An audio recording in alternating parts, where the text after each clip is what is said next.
Seerri uumamaa cabee utuu kan du'e ka'ee bara booddee deebisuun ni danda'ama ta'e. Utuu geejjibi jiraate kan bara fuudhee deemu waan irra ta'aa jiru warra kaleessaaf himu. Guyyaa har'aa kunii fi barri waggaa dhibbarraa utuun dhaabbata ta'ee harri kaleessa dura. Wal ilaalu utuu ta'ee barcuma dhaabbatanii utuu dabareedhaan gaaffii wal gaafatanii. Utuu hin ta'a ta'ee bara booddee deebifne.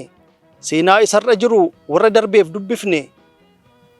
Utuu Abdiisaa Agaa lafeetti lubbuu horatee wallaggarra qubate ka'ee har'a ilaalaa kan kaleessaa jiraate bara isaatti deebi'ee waa'ee maalii dubbataa biyyaafan du'a jedhee silaa ni duulaa laata. Bara isa kana ilaalee bara kan isaatti maal himaa waliif dirmanna jedhee dhuguma najjoo ka'ee lolaa fi adwaa deemaa. Jeneraal Taaddasaa Birruu utuu deebi'ee galee abjuusaa bara sanaa fi dhugaa barana jiru utuu waliin madaale utuu baaroon dubbatee waan fagootti arge sana akkamittiin wal simataa wanti achi faddanaa utuu har'a ka'ee argee kaleessatti deebi'ee akkam godhee hoogganaa akkam fa'aa akka ture barri isaa gara dhumaa lammiin lammiidhaan cabuu godaannisa sahamaa baaroon maal jedhee himaa waa'ee gamtaaf tokkummaa.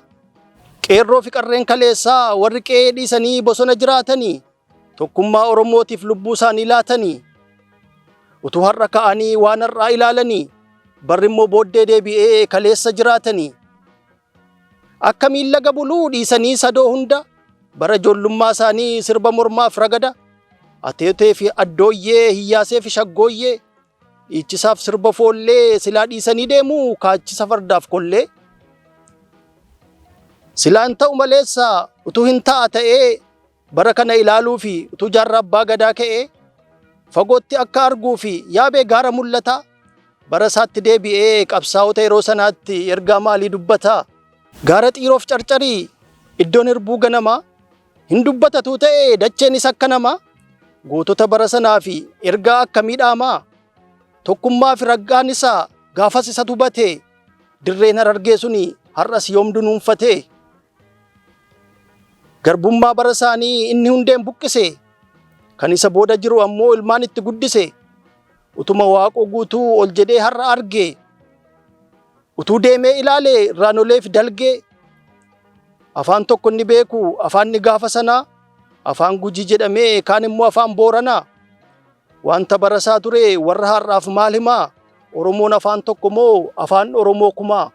Balaa jabana keenyaa siyaasa baay'ee hamaa utuu Maammoo Mazammir waan amma jiru argee bara isaatti deebi'ee lubbuu isaa qaalii kennee dhuguma fannifamaa.